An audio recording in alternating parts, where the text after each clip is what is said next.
The rain had been falling since sunrise, turning the city streets into blurred rivers of silver. I thought it was just another ordinary Saturday until I heard a loud crash from the kitchen. My roommate, Marina Holloway, was lying on the floor, one hand clutching her stomach while trying to convince me she was fine. She forced a weak smile, but her face had already turned pale. Within minutes, I was helping her into my car, speeding toward the nearest urgent care while every red light felt like it lasted forever. I kept telling myself it was probably food poisoning or exhaustion. I had no idea that a single word on a medical form was about to change everything I believed about our relationship. Before we continue, if you believe kindness can change lives and that everyone deserves a second chance, please take a moment to like this video, leave a comment, share it with someone you care about, and subscribe to Midnight Love Stories. Your support helps keep heartfelt stories like this alive. Marina and I had shared a small apartment for almost 2 years. We weren't lifelong friends. We had met through an online housing listing after both of us desperately needed affordable rent.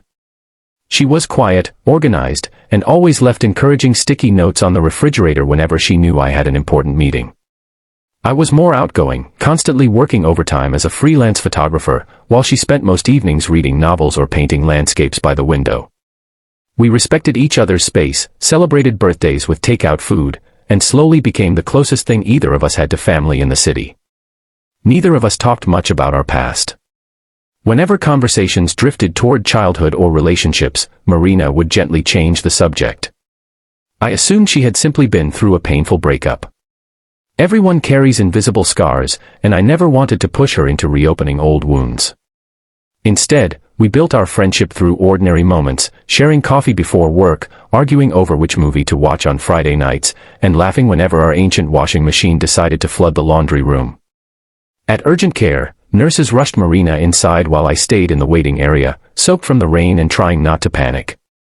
A receptionist approached me holding a clipboard. She explained that Marina had left part of her paperwork incomplete because she was in too much pain. She asked if I could verify emergency contact information. Without thinking, I took the clipboard. Everything looked normal until my eyes reached the section labeled relationship. Instead of writing friend. Instead of writing roommate. She had written one word in neat, careful handwriting. Family. For a long moment, I simply stared at the page. My heartbeat echoed louder than the television hanging above the waiting room. I checked again, convinced I had misunderstood.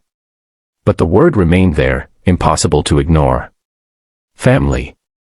The receptionist smiled politely and said that patients sometimes listed the person they trusted most rather than a biological relative.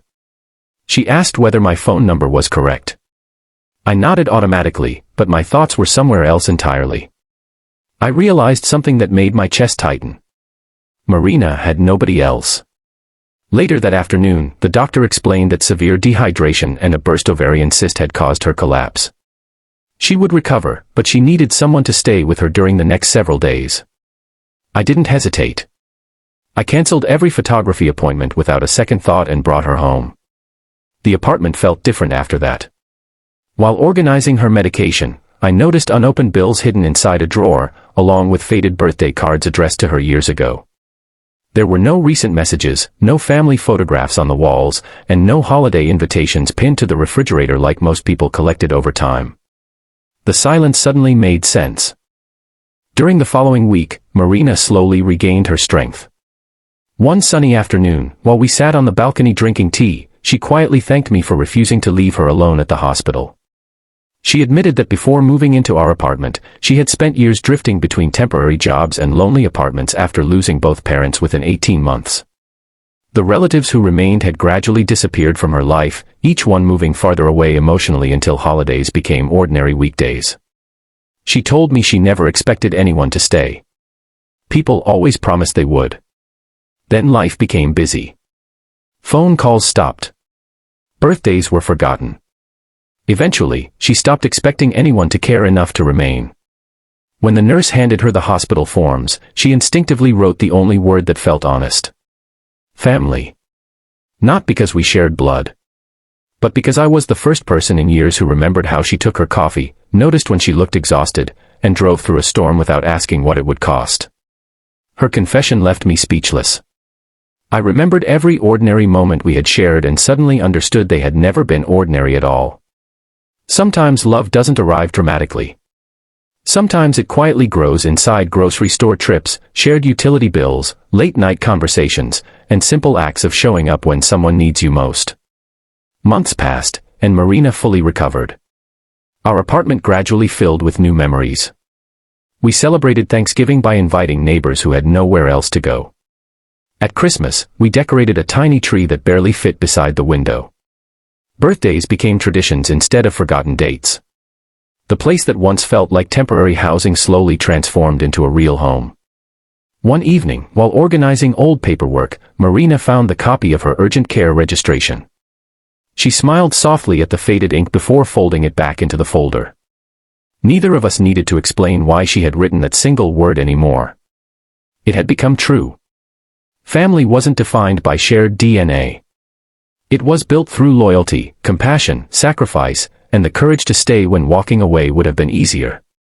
If this story touched your heart, please like this video, leave a heartfelt comment, share it with someone who has become family through kindness, and subscribe to Midnight Love Stories for more emotional stories that remind us hope still exists.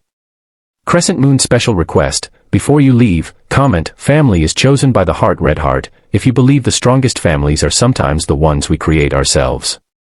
As I watched Marina laughing on the balcony that evening, sunlight replacing the storm that had once frightened us both, I realized that the most meaningful relationships are often the ones life never plans. Sometimes, the person you accidentally meet becomes the person who quietly saves your life.